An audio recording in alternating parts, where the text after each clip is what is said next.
જય મુરલીધર. પાઠ 7 ભારતીય ઇન્ડિયન ઇકોનોમી, જેમાં આપણે પહેલા વિભાગમાં એની પ્રસ્તાવના, સ્વાતંત્ર્ય પહેલાનું ભારતનું અર્થતંત્ર અને સ્વતંત્રતા પછી જે ભારતનું અર્થતંત્ર હતું એના વિશે માહિતી મેળવી છે. હવે આપણે જોઈએ વિકાસમાન ભારતીય અર્થતંત્રના લક્ષણો, જેમાં પહેલું જ લક્ષણ છે આર્થિક વૃદ્ધિ. મુખ્ય બે પ્રકાર બતાવે છે, આર્થિક વૃદ્ધિ અને વિકાસ. જેમાં આપણે આર્થિક વૃદ્ધિમાં જોઈએ કે ભારતીય અર્થતંત્રએ વર્ષ 1970 પછી આર્થિક વૃદ્ધિને ઝડપથી વધારી છે. ખાસ કરી અને 1990-91માં આર્થિક નીતિના જે પરિવર્તનો પછી આર્થિક વૃદ્ધિ દર 6.8% વાર્ષિક ધોરણે વૃદ્ધિ પામ્યો છે, જ્યારે ભારત દેશનો આર્થિક વૃદ્ધિ દર 1950-51 થી 1990-91 દરમિયાન માત્ર 3.5% વાર્ષિક ધોરણે વૃદ્ધિ પામતો હતો.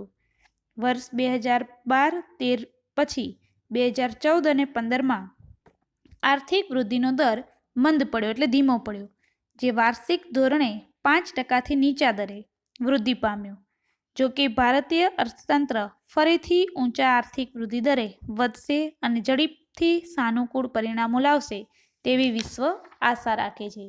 ભારતની સાધન ભાવોએ ચોખ્ખી રાષ્ટ્રીય આવક એ સ્થિર ભાવોએ ગણતા વર્ષ 1950 અને 51માં 2,69,724 કરોડ હતી, જે વધી 2013 અને 2014માં 87,51,834 કરોડ સુધી વૃદ્ધિ પામી. આમ 63 વર્ષના સમયગાળામાં ચોખ્ખી રાષ્ટ્રીય આવકમાં 18 ગણો વધારો જોવા મળે છે. આપણે વાત કરી આર્થિક વૃદ્ધિની. ત્યાર પછી છે રાષ્ટ્રીય આવકમાં વિવિધ ક્ષેત્રોનો ફાળો. આર્થિક વૃદ્ધિ માપન અંગેનું એક આ મહત્વનું માપદંડ છે, જેમાં ખેતી ક્ષેત્રનું પ્રદાન રાષ્ટ્રીય આવકની આપેલી માહિતી પરથી સ્પષ્ટ થાય છે. લગભગ 63 વર્ષના અનુભવ પરથી એવું સાબિત થાય છે કે રાષ્ટ્રીય આવકમાં ખેતી ક્ષેત્રનો ફાળો સતત ઘટતો ગયો છે, જ્યારે ઉદ્યોગો અને સેવાઓનો ફાળો સતત વધતો ગયો છે. વર્તમાનમાં રાષ્ટ્રીય આવકમાં સૌથી શ્રેષ્ઠ ફાળો આપનાર ક્ષેત્ર એટલે કે સેવા ક્ષેત્ર, જેનો કુલ 52.7% ફાળો આપી પ્રથમ ક્રમ પ્રાપ્ત કરે છે. આપણે અહીંયા નીચે એક કોષ્ટક આપેલું છે, જેમાં રાષ્ટ્રીય આવકનો વિવિધ ક્ષેત્રમાં ફાળો વર્ષ દરમિયાન જોવામાં આવે છે, જેમાં ખેતી અને અન્ય ક્ષેત્રો સહિત 1950 અને 51માં 53.1, 1990-91માં 29.6, 2000-2001માં 22.3 અને છેલ્લે 2014-15માં 17.6% છે. ત્યાર પછી ઉદ્યોગોમાં 16.6, 27.7, 27.3 અને 29.7% જોવા મળે છે, જ્યારે છેલ્લું ક્ષેત્ર સેવા ક્ષેત્રમાં, જેમાં 1950 અને 51માં 30.3%, 1990-91માં 42, 2000-2001માં 50.4 અને 2014-15માં 52.7% જોવા મળે છે, જે દર્શાવે છે કે સેવા ક્ષેત્રનો ફાળો રાષ્ટ્રીય આવકમાં વધારે જોવા મળે છે. ત્યાર પછી જોઈએ માથાદીઠ આવક. ભારતમાં વર્ષ 1950 અને 51માં માથાદીઠ આવક 7,114 હતી, જે 2013 અને 2014માં વધી અને 39,904 થઈ. આમ 63 વર્ષના સમયગાળા દરમિયાન અંદાજે 4.5 ગણો વધારો ધરાવે છે. વર્ષ 1950-51 થી કરી અને 1990-91 તરફ જોઈએ તો માથાદીઠ આવકમાં વાર્ષિક 1.6%ના દરે વધારો થાય છે, જ્યારે 1990 અને 91 બાદ લગભગ 5% વાર્ષિક દરે વૃદ્ધિ થવા પામી છે, જે સ્પષ્ટ બતાવે છે કે આર્થિક સુધારાની અસરને કારણે વૃદ્ધિ દરમાં ઝડપી વધારો થયો છે. ત્યાર પછી છે રોજગારીનું સ્તર. રોજગારીના સ્તરને 3 વિવિધ વિભાગમાં રાખવામાં આવ્યા છે, જેમાં પહેલું છે પ્રાથમિક ક્ષેત્ર, ઔદ્યોગિક ક્ષેત્ર અને સેવા ક્ષેત્ર. પ્રાથમિક ક્ષેત્રમાં કે જેમાં ખેતી અને ખેતીની સાથે જોડાયેલી તમામ પ્રવૃત્તિઓ જેવી કે પશુપાલન, જંગલ, મરઘા બતકા ઉછેર વગેરેનો સમાવેશ કરવામાં આવે છે. ઉદ્યોગ ક્ષેત્રમાં તમામ ઔદ્યોગિક ઉત્પાદન પ્રવૃત્તિઓ, જેમાં નાના મોટા ઉદ્યોગો, બાંધકામ ઉદ્યોગ અને વહાણ ઉદ્યોગ.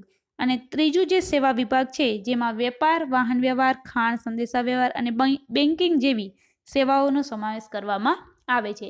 આમ ખેતી અને ઉદ્યોગ એટલે કે પ્રાથમિક ક્ષેત્ર અને ઔદ્યોગિક ક્ષેત્રમાંથી ઉત્પાદન મેળવી શકાય છે, જ્યારે ત્રીજું જે સેવા ક્ષેત્ર છે એમાંથી ઉત્પાદન મેળવી શકાતું નથી, માત્ર રોજગારીની દ્રષ્ટિએ જોડાયેલું રહે છે. કોષ્ટક આપેલું છે. કોષ્ટકમાં જોઈએ કે પ્રાથમિક ક્ષેત્રનું 1951માં 72.1% હિસ્સો, 1991માં 72.1, 91માં 66.9, 2001માં 56.7 અને 2011-12માં 48.9 જે ઘટાડો સૂચવે છે. ઔદ્યોગિક ક્ષેત્રમાં 10.6, 12.7, 18.1 અને 24.2. સેવા ક્ષેત્રનો ફાળો 17.3, 20.4, 25.2 અને 26.9. આ બતાવે છે કે સેવા ક્ષેત્રમાં રોજગારીની તકોનું સર્જન કરતા રહ્યા છે. વર્ષ 2011 અને 12માં જ્યાં પ્રાથમિક ક્ષેત્રમાં 48%, ઔદ્યોગિક ક્ષેત્રમાં 24% અને સેવા ક્ષેત્રમાં 26% રોજગારીની તકો થઈ છે. સ્વયં સ્પષ્ટ થાય છે કે 1951થી 2011 અને 12ના સમયગાળામાં લોકો રોજગારીના હેતુસર પ્રાથમિક ક્ષેત્રમાંથી ઔદ્યોગિક ક્ષેત્ર તરફ અને સેવા ક્ષેત્ર તરફ આગળ વધ્યા છે. ત્યાર પછી જોઈએ પાયાની સુવિધાઓમાં વૃદ્ધિ. દેશની આર્થિક વૃદ્ધિનો દર પાયાની સુવિધાઓ પર રહે છે, જેમ કે વીજળી, શિક્ષણ, આરોગ્ય, સંદેશાવ્યવહાર, વાહન વ્યવહાર અને સિંચાઈ. આ બધી જ પાયાની જરૂરિયાતો છે. જેના મુજબ શરૂઆત કરીએ સિંચાઈની સગવડ તો 1950-51માં 22.6 મિલિયન હેક્ટરમાં સિંચાઈની સુવિધાઓ હતી, જે 2012 અને 13માં 63 મિલિયન હેક્ટર સુધી વિસ્તાર પામી. આમ કુલ 45% વાવેતરનો વિસ્તાર સિંચાઈની સુવિધા હેઠળ આવરી લેવામાં આવ્યો. ત્યાર પછી બીજી જરૂરિયાત શિક્ષણની જરૂરિયાત. આઝાદી પછી ભારતમાં 20 યુનિવર્સિટીઓ અને 500 કોલેજો હતી, જે આજે વૃદ્ધિ પામી અને 35,000 કોલેજો અને 719 યુનિવર્સિટીઓમાં પરિવર્તન પામી. ભારતનો સાક્ષરતા દર જે 1951માં 18.33% હતો એ વધી અને વર્ષ 2011માં 73% સુધી રહ્યો છે. ત્યાર પછી વીજળીની સુવિધા, જે ભારતમાં વીજળી ઉત્પાદનમાં સિદ્ધિ હાંસલ કરી છે, તેમાં વર્ષ 1950 અને 51માં 2300 મેગાવોટ વીજ ઉત્પાદન પરથી 2011 અને 12માં 2,43,000 મેગાવોટ સુધીનો વધારો થયો છે. ત્યાર પછી રોડ અને રસ્તાની સુવિધાઓ. ભારતીય વિશ્વમાં સૌથી મોટા રોડ નેટવર્ક ધરાવતા દેશો પૈકીનો એક છે, જે અંદાજે 48.6 લાખ કિલોમીટર લાંબા રોડ પરથી સાબિત થાય છે. અને છેલ્લું છે રેલવેની સુવિધા, કે રેલવે વિશ્વમાં ભારતનું સ્થાન 4થા નંબરનું છે અને સૌથી મોટું રેલવે નેટવર્ક છે, જે અંદાજે 65,000 કિલોમીટર લાંબો રેલવે માર્ગ ધરાવે છે.